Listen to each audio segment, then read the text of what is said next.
On va rapidement voir comment lancer des trades futurs sur Bitget et comment fonctionne l'interface. Donc pour ça, rien de plus simple. Déjà, il faut que vous ayez des USDT sur votre wallet futur. Vous avez deux wallets, un spot, un futur. Il faut que ce soit sur le wallet futur. Ensuite, vous allez dans Futur ici, USDT M futur. Et vous arrivez sur cette interface. Donc là, c'est super simple. Ici, vous avez toutes les paires. Voilà, Bitcoin et tout. Je vais prendre ETH pour l'exemple. Ici, vous avez les time frames, order book, market trade. Là où il faut faire attention, c'est de base quand vous ouvrez une paire. ETH, j'ai déjà config, mais je vais ouvrir SHIB par exemple. Ok, SHIB, j'ai aussi config. Je vais ouvrir Rune. De base, voilà, vous êtes en cross et en leverage x20. Donc là, il va falloir changer, il va falloir mettre isolé. La différence entre isolé et cross, c'est que isolé, si là, j'ouvre la position avec 10 $, vous voyez ici, cost 10 $, ben, la position ne va pas pouvoir être en perte de plus de 10 $ en isolé. Ça va être isolé sur la marge allouée à la position.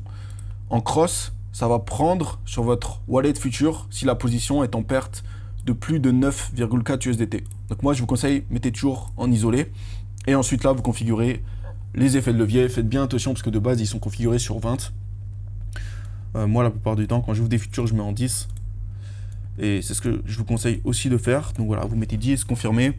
Ici, vous avez limite, market, trading stop, trigger. Limite, c'est si vous voulez acheter directement depuis l'order book. Donc vous mettez le prix que vous voulez et ça ouvre directement la position. Market, c'est pour acheter au prix du marché.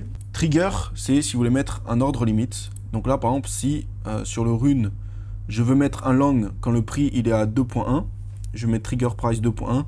Ici, je clique sur market order. Et si j'ouvre un long ici, d'ailleurs je vais le faire, voilà, buy long. Dans open order, je peux voir que trigger order, voilà. Là j'ai un ordre sur Rune et ça veut dire que quand le prix du Rune il sera à 2.1, ça va m'ouvrir un long sur Rune. Donc je vais cancel parce que j'ai pas envie de prendre la position.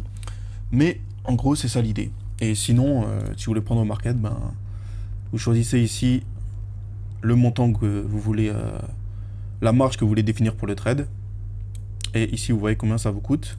Et vous faites buy long ou sell short. Quand vous avez une position, ici, vous pouvez définir votre take profit.